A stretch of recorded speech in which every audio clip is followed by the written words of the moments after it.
J'ai tué mon meilleur ami d'un coup de couteau dans le ventre, et tout le monde a applaudi. Ce n'était pas un accident.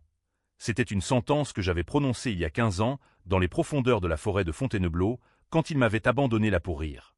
Le sang coulait encore de sa plaie quand j'ai murmuré « C'est pour maman, pour les mensonges que tu as semés comme des graines empoisonnées. » Et dans cette salle de bal parisienne, sous les lustres de cristal du Ritz, les invités, ces fantômes de mon passé, ont levé leurs verres, pensant que c'était une mise en scène théâtrale.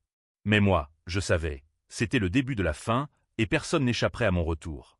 Je m'appelle Élise Moreau, et si vous pensez que la vengeance est un plat qui se mange froid, vous n'avez rien compris. La mienne bouillonnait depuis l'adolescence, un feu souterrain nourri par la trahison, les secrets enterrés sous les chênes centenaires de cette forêt où tout a commencé. 15 ans plus tôt, j'avais 16 ans, une gamine de banlieue parisienne, élevée dans l'ombre des tours de la Cité des Poissons à Nanterre, où les rêves se noient dans le béton et les odeurs de friture.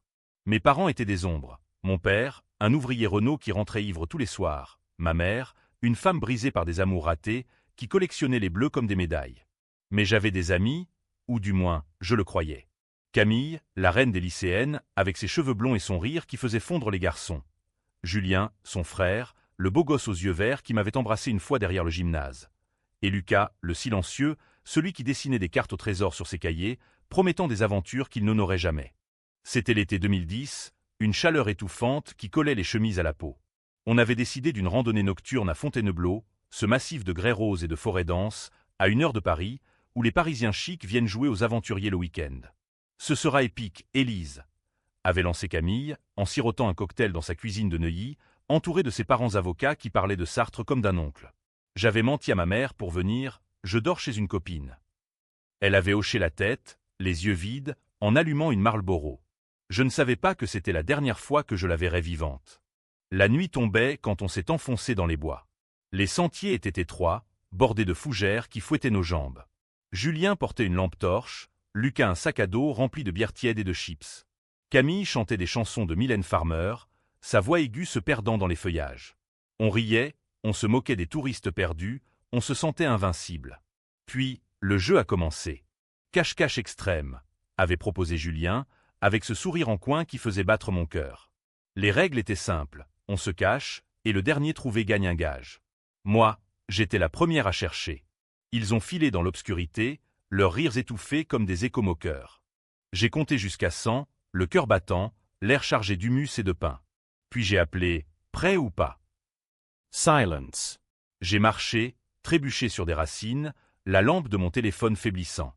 Les minutes se sont étirées en heures. Pas un bruit, pas une ombre. La panique a monté, acide dans ma gorge.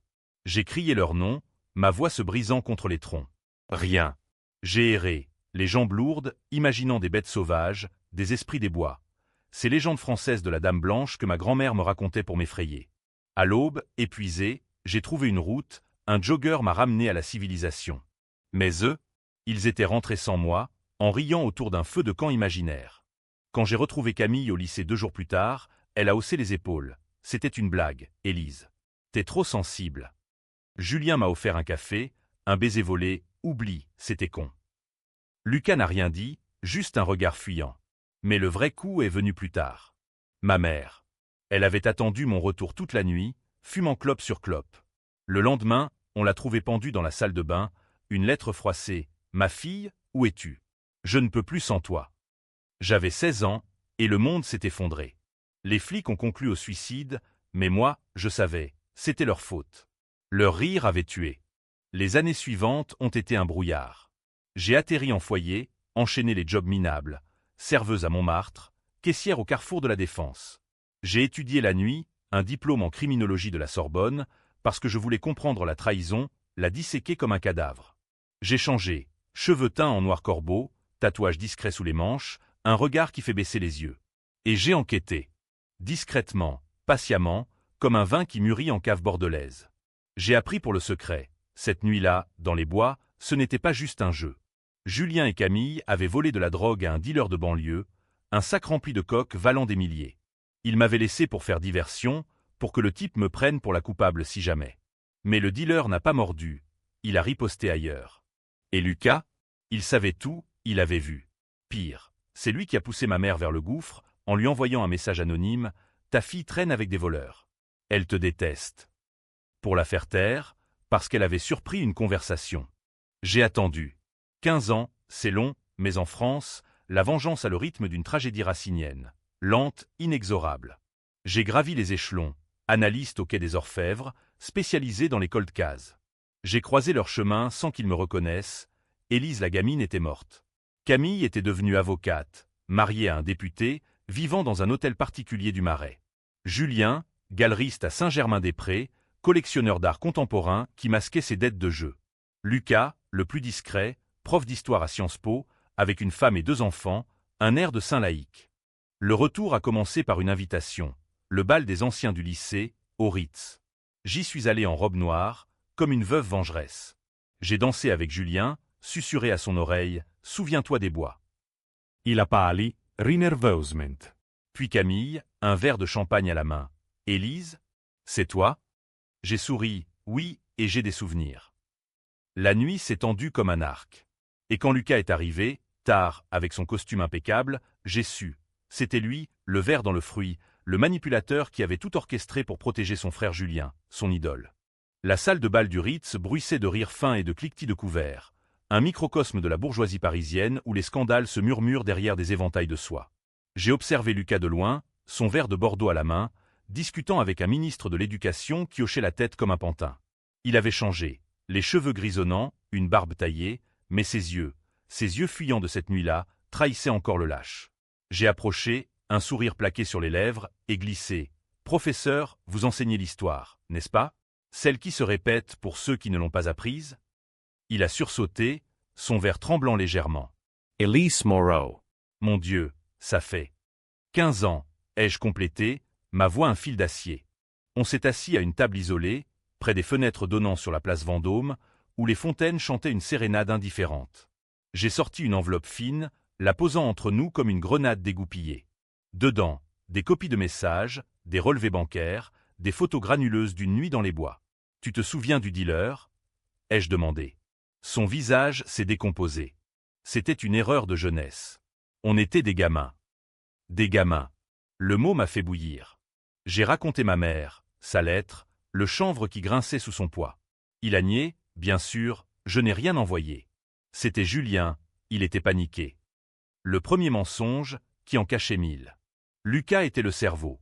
Il avait planifié le vol pour financer ses études, manipulant Camille et Julien comme des pions. Moi, j'étais le bouc émissaire parfait, la fille de banlieue, invisible, sacrifiable. Et quand le dealer a menacé, c'est Lucas qui a suggéré de m'abandonner. Elle s'en sortira, elle est coriace. Coriace? J'ai ri, un rire amer comme l'absinthe. Tu as raison. Et maintenant, je reviens pour régler les comptes. Il a tenté de marchander. Qu'est-ce que tu veux? De l'argent? Une recommandation? J'ai secoué la tête. La vérité. Et la justice. Mais la justice française est lente, engorgée de paperasse et de protection sociale pour les fils de bonne famille. Lucas avait des connexions. Son père, un préfet à la retraite, avait étouffé l'affaire à l'époque. Non, la mienne serait personnelle, un théâtre de l'absurde où j'écrirais le scénario. J'ai quitté la table, le laissant suer, et suis allé danser avec Camille. Elle puait le Chanel numéro 5 et l'hypocrisie. « Élise, ma chérie, tu as tellement changé. » Si élégante. J'ai murmuré à son oreille, « Et toi, toujours la reine des mensonges. » Les jours suivants, j'ai tissé ma toile. D'abord, Julien. J'ai infiltré sa galerie, posant comme une collectionneuse anonyme intéressée par ses pièces provocantes. On a dîné au Fouquet-S, sur les Champs-Élysées, où les serveurs glissent comme des ombres. Il a dragué, vanté ses conquêtes, mais j'ai vu la fissure, ses dettes, les chèques en bois. J'ai besoin d'un partenaire, ai-je dit. Quelqu'un de confiance. Il a mordu, signant un contrat fictif pour un tableau valant 50 000 €, un faux, bien sûr, que j'avais fait certifier par un faussaire de Belleville. Quand la bulle a éclaté, ses créanciers l'ont assailli, huissier, saisi, un article dans Le Monde sur le scandale de la galerie Julien Lemoine. Il m'a appelé, désespéré. « Élise, c'était toi? Pourquoi ?» J'ai répondu, « Pour les bois. Pour ma mère. » Camille a été plus dure. Avocate au barreau de Paris, elle défendait les puissants aux politiciens corrompus, banquiers véreux. J'ai planté une graine. Un dossier anonyme envoyé à son cabinet, des preuves qu'elle avait falsifié des témoignages dans l'affaire du vol de 2010, protégeant son frère. Le barreau a ouvert une enquête. Elle m'a confronté dans un café de Saint-Germain, les yeux rougis. Tu veux me détruire? Après tout ce temps? C'était un jeu. J'ai sorti une photo, ma mère, pendue, le cou marqué. Pas pour moi. Elle a pleuré, supplié, on était amis. Amis. Le mot sonnait faux, comme un vin coupé d'eau. Mais Lucas. Ah, Lucas était le serpent. Il a contre-attaqué vite. Des rumeurs sur moi au quai des Orfèvres, insinuant que j'étais instable, obsédé. Mon supérieur m'a convoqué. Moreau, c'est cold case. Prenez des vacances. J'ai souri intérieurement. C'était prévu. J'ai démissionné, libéré pour la phase finale. J'ai suivi sa famille. Sa femme, une prof de yoga à Versailles, ses enfants à l'école privée de Neuilly. Un soir, je l'ai accosté près de la Seine, sous le pont des Arts, où les cadenas d'amour rouillent comme des promesses brisées. C'est fini, Lucas. Confesse-toi, ou je vais voir ta femme. Il a ri, un rire nerveux. Tu n'as rien. Mais j'avais tout, un enregistrement de lui, avouant à Julien lors d'une dispute, capté par un micro caché dans la galerie. La tension montait, un crescendo wagnérien dans l'air automnal de Paris. Les feuilles jaunissaient le long des boulevards Haussmann, et moi, je marchais comme une ombre, planifiant le coup de grâce. Camille a craqué la première. Elle s'est suicidée, une overdose de somnifères dans sa baignoire de marbre, laissant une note « Pardon, Élise. C'était ma faute ». Les journaux ont titré « Tragédie chez les élites », l'avocat de Camille Lemoine s'effondre sous la pression. Julien a suivi, ruiné, fuyant à Cannes avec une maîtresse, mais arrêté pour fraude. Et Lucas? Il se terrait, barricadé dans son appartement haussmannien du 7e arrondissement, attendant le loup. Paris en décembre est une ville de contraste. Les lumières de Noël sur les Champs-Élysées masquent les ruelles sombres où les SDF se recroquevillent et les galeries Lafayette débordent de paillettes pendant que les prisons de Fresnes avalent les âmes brisées. J'ai attendu Noël pour frapper Lucas, ce traître qui se cachait derrière des décorations factices. Sa femme l'avait quitté, emmenant les enfants à Lyon chez ses parents. Il errait seul, un fantôme dans son propre luxe. J'ai sonné à sa porte un soir de veillée, un paquet cadeau à la main. Dedans, un livre, Les liaisons dangereuses, de Laclos, avec une dédicace, pour le maître des manigances. Lis la fin. Il a ouvert, hagard, la barbe de 3 jours. Elise. Qu'est-ce que tu veux encore? Tu as déjà tout pris. J'ai forcé l'entrée, le poussant contre le mur lambrissé. L'appartement puait le cognac et la solitude, des verres sales sur la table basse. Pas tout, ai-je dit. Ta vie. On s'est assis dans le salon, face à la cheminée froide. J'ai sorti l'enregistrement, le laissant jouer. Sa voix, claire comme un glas, confessant le vol, l'abandon, le message à ma mère. Tu vois, Lucas, tu es un menteur, mais pas un bon. Il a blêmi, supplié, efface ça. Je te donne de l'argent, tout ce que tu veux. Pense à mes enfants. Ces enfants. Le coup bas. J'ai hésité, un instant, juste un, imaginant leur visage innocent, ces petits qui n'avaient rien demandé. Mais la mémoire de ma mère a surgi, son corps froid sur le carrelage. Tes enfants paieront pour ton silence, comme j'ai payé pour le tien. Il a bondi, me giflant, salope de banlieue. Tu n'es rien sans nous. Le sang a coulé de ma lèvre, chaud, salé. J'ai ri, exactement. Et c'est pour ça que je vais te détruire. J'ai quitté l'appartement, laissant l'enregistrement tourner en boucle sur son ordinateur, connecté à un serveur qui l'enverrait à tous ses contacts à minuit. Le lendemain, le scandale a éclaté. Le Figaro, prof de Sciences Po impliqué dans un cold case de drogue adolescente. Les collègues l'ont lâché, les étudiants pétitionnaient pour son renvoi. Sa vie s'est effondrée comme un château de cartes sous un vent d'hiver. Mais Lucas n'était pas du genre à se suicider. Il a riposté, vicieux. Il a contacté un privé, un ex-flic véreux de Pigalle, pour me suivre. J'ai senti la filature, une ombre dans le métro Châtelet, un regard trop long au marché des enfants rouges. Puis, l'accident, ma voiture tamponnée sur le périphérique, un motard sans plaque qui disparaît dans la nuit. J'ai survécu, égratignée, mais furieuse. C'était sa décision controversée, tuer pour survivre, ou du moins essayer. J'ai contre-attaqué. Infiltrant son cercle via un faux profil sur LinkedIn, une journaliste freelance intéressée par les ombres de l'élite éducative. On s'est rencontrés dans un bar à vin du quartier latin, près de la Sorbonne, où les étudiants débattent de Foucault autour de verres de Beaujolais. Il était parano, buvant trop, parlant en cercle. Élise est folle, a-t-il lâché. Elle veut ma peau pour une blague d'ado.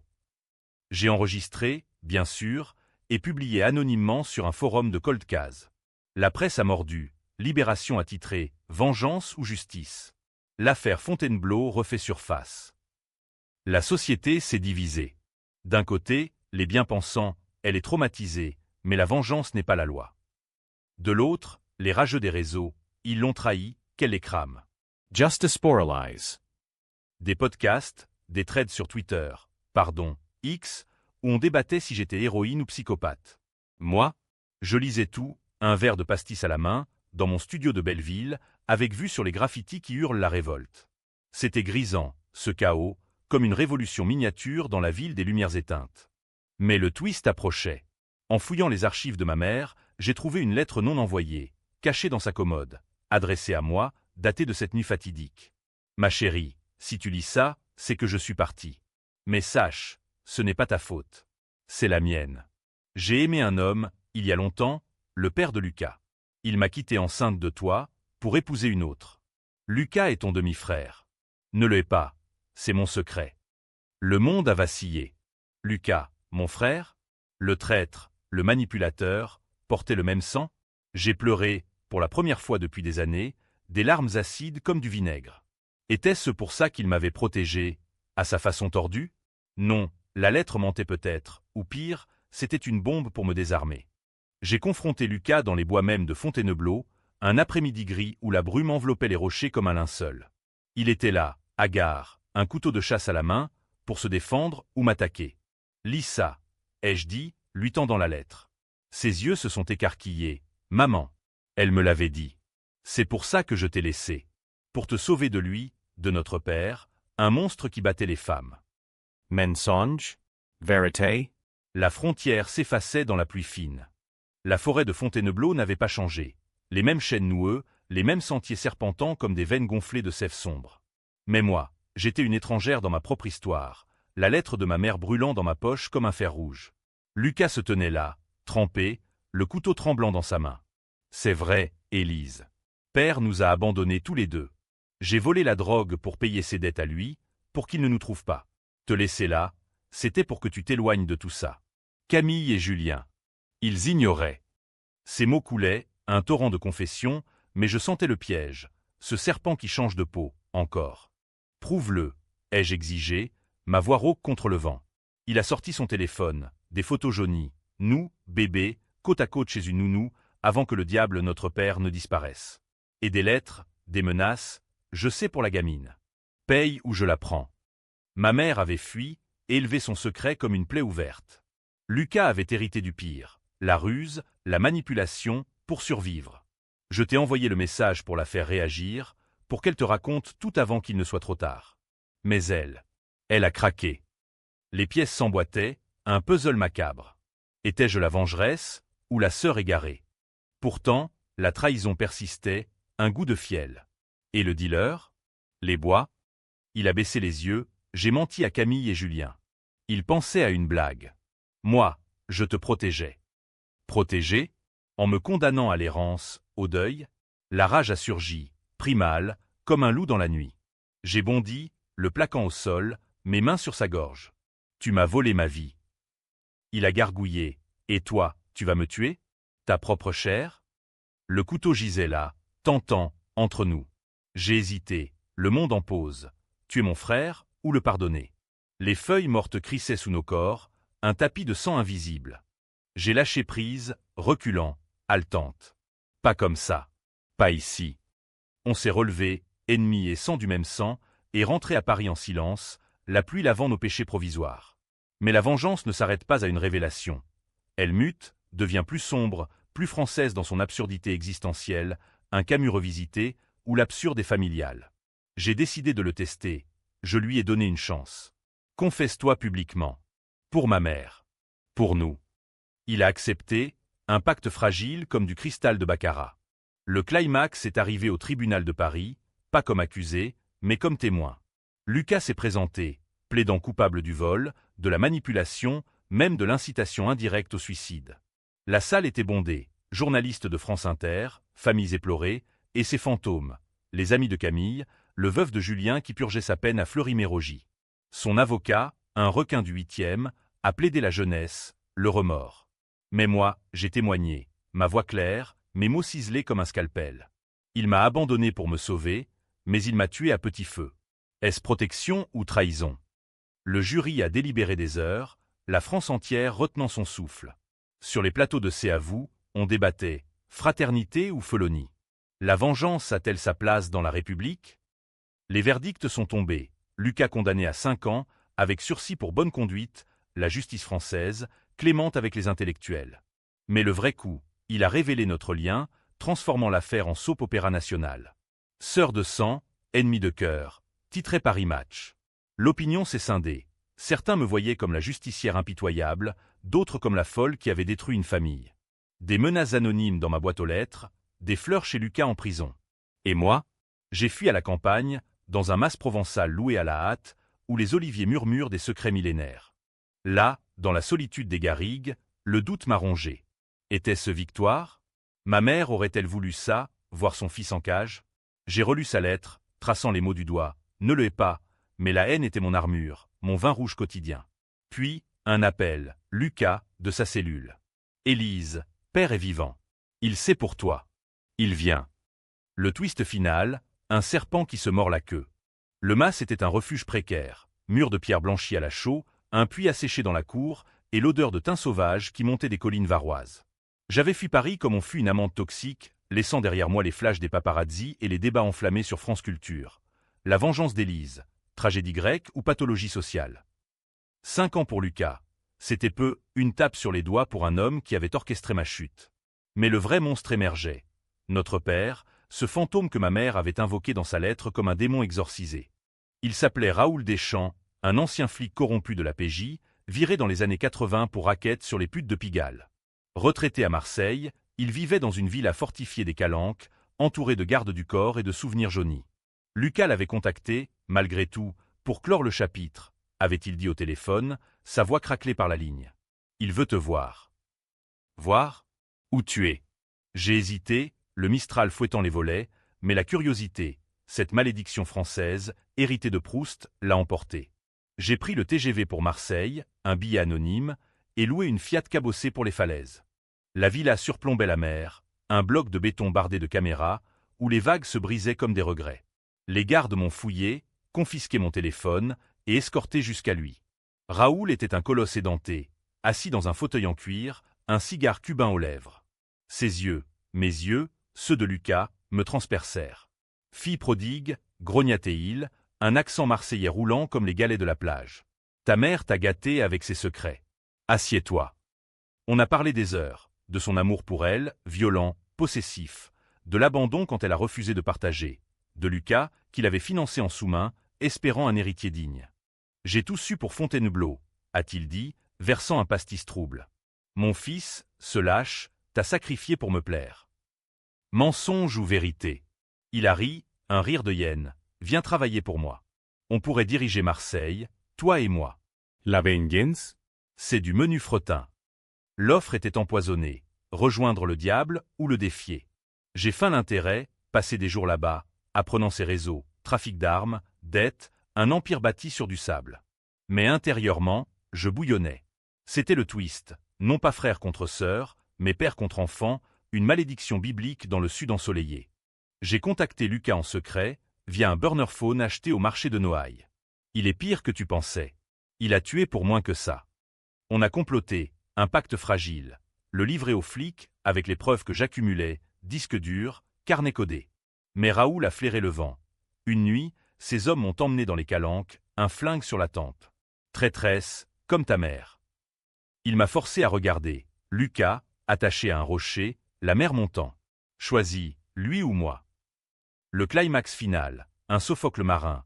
Tuer mon frère pour sauver le monstre, ou mourir tous. J'ai choisi l'imprévisible. J'ai attrapé le flingue d'un garde, abattu Raoul d'une balle dans la poitrine, un écho au couteau que j'avais rêvé pour Lucas au bal. Le sang a giclé sur les vagues, rouge comme le vin de Provence. Les gardes ont fui, paniqués. J'ai détaché Lucas, on s'est enfui dans la nuit, la mer hurlant notre liberté. Retour à Paris, anonyme, changé. Il a purgé sa peine en silence, réapparu comme consultant discret. Moi, j'ai écrit un livre anonyme, bien sûr, un best-seller qui divise encore, sang et sable, une vengeance familiale. Fin heureuse? Biquiche? Les lecteurs choisissent leur camp. Certains voient la rédemption fraternelle, d'autres une cycle de violence éternelle. 15 ans après les bois, je marche à Fontainebleau, seul, touchant les troncs comme des confesseurs. La vengeance m'a rendu entière, ou brisée. Je ne sais. Mais si vous croisez une ombre aux yeux sombres, fuyez. Elle pourrait être moi, et les rires du passé résonnent encore.